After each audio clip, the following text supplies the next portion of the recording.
Why don't you two get a room? All right, everybody, you know what time it is. It is the mostly nightly short.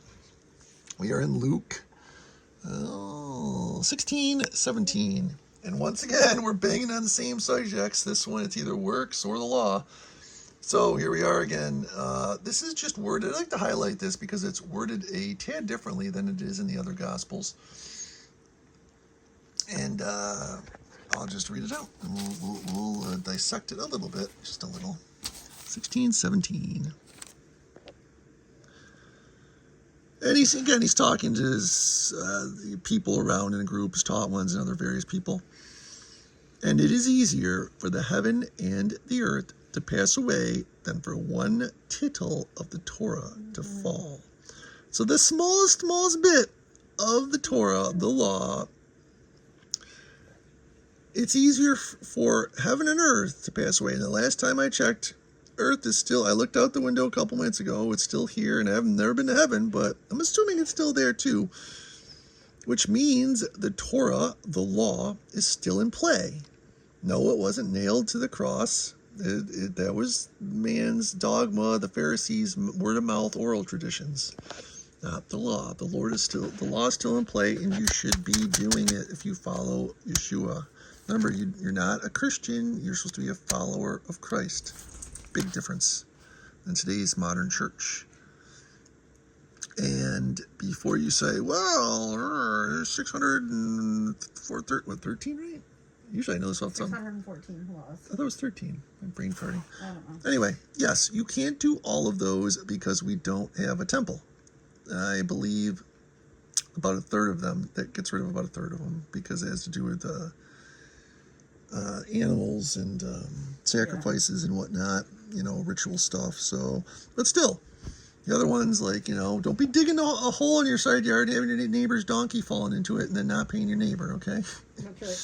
So that was a short number one, and another quick one over here. Now, again, I'm not going to bang on this too much because I haven't done too much studying on it, but I hear, again, the ignorance of society in general, where they will hear little bits about the Bible and then just spout it off as fact. And hell, we do that all the time as humans in general, so I'm not like pounding on them too much. But there even are those that are versed supposedly in the Bible and in Christianity that will say, well, technically there's no mention of hell or fire or anything in the Bible. And again, I will just read this. This is when you actually read your Bible, you get answers.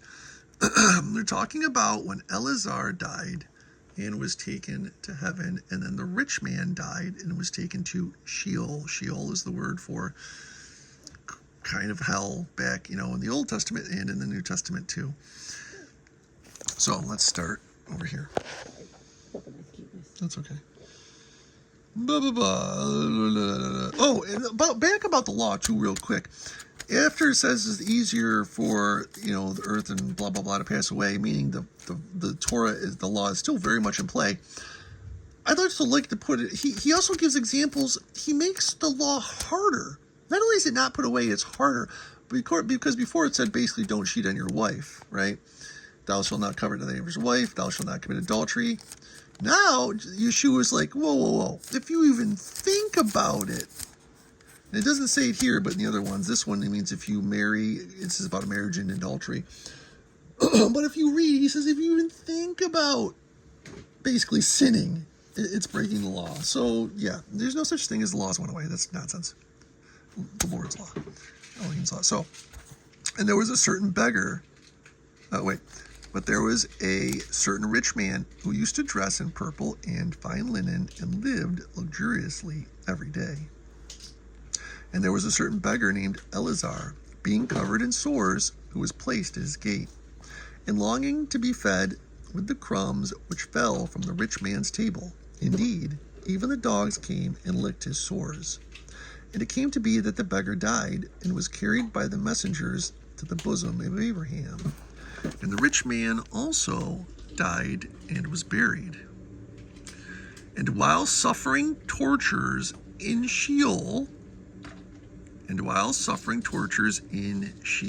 So, does that word for word specifically say hell. No, but that's accepted as Sheol as a place of death. And it certainly says sufferings, tortures. And remember, this is Yeshua speaking. Having lifted up his eyes, he saw Abraham far away and Eleazar in his bosom. I just go because there's something else I want you to see. And crying out, he said, Father Abraham, have compassion on me, and send Eleazar to dip the tip of his finger in water and cool my tongue, for I am suffering in this flame.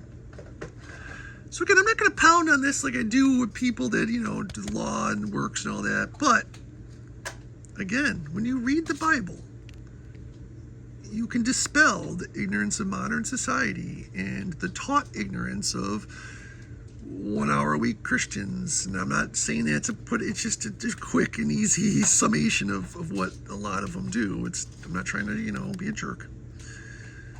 Right here. Here's to the people who say the Bible doesn't say anything about hell or flames or fire or heat or torture. It's incorrect. It's right here. Luke 17:23. Or 16:23. Luke 16:23. Sorry. Peace out, y'all.